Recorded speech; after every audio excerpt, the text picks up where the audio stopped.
বলছি আয়ুব নবীর ঘটনা শোনো মুমিন মুমিনা, স্বামী স্ত্রীর ভালোবাসা কেমন ছিল দেখো না।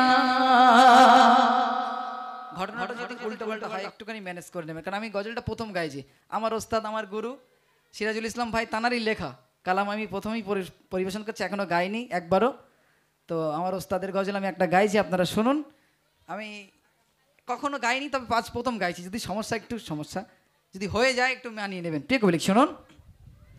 বলছি আয়ুব নবীর ঘটনা শোনো মুমিন মুমিনা, বলছি আয়ুব নবীর ঘটনা শোনো মুমিন মুমিনা, স্বামী স্ত্রীর ভালোবাসা কেমন ছিল দেখো না, স্বামী স্ত্রীর ভালোবাসা কেমন ছিল দেখো না। বাদশাহ ছিল আয়ুব নবী, তার ছিল চারটি বিবি, সুখে দুঃখে তাদের নিয়ে জীবন কাটায় আয়ুব নবী।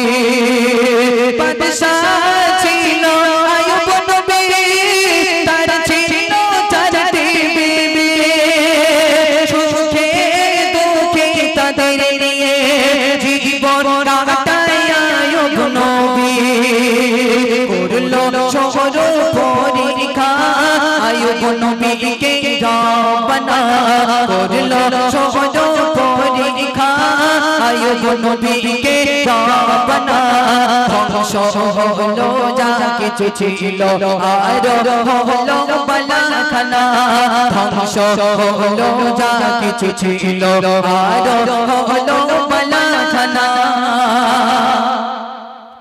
চিন্তায় পড়ে নবীর বিবি আর তো কিছু না, না খেতে পেয়ে মরবো এবার কি হবে উপায়। চিন্তায় পড়ে নবীর বিবি আর তো কিছু না, না খেতে পেয়ে মরবো এবার কি হবে উপায়। কুষ্ঠ রোগে ভরে গেল আয়ুব নবীর সাজা দেখো, কুষ্ঠ রোগে ভরে গেল আয়ুব নবীর সাজা দেখো। চলে গেল তিনটি বিবি রহিল পড়ে রহিমা। তাহলে আয়ুব নবী এতটা অসুস্থ অসুস্থ থাকতে থাকতে নিজের যা ছিল বালাখানা সব চলে গেল। চারটে আয়ুব নবীর কটা স্ত্রী? কাজী চারটে স্ত্রী। তিনটে স্ত্রী যুক্তি করছে, হারা এই আয়ুব নবী তো কিচ্ছু নি, সব তো শেষ হয়ে গেছে, হারাবু খাবি কি? বলে দেখ এক কাজ করি, চল বাপের বাড়ি টান রাখি, এমাল আর চলবে না। ও ভাই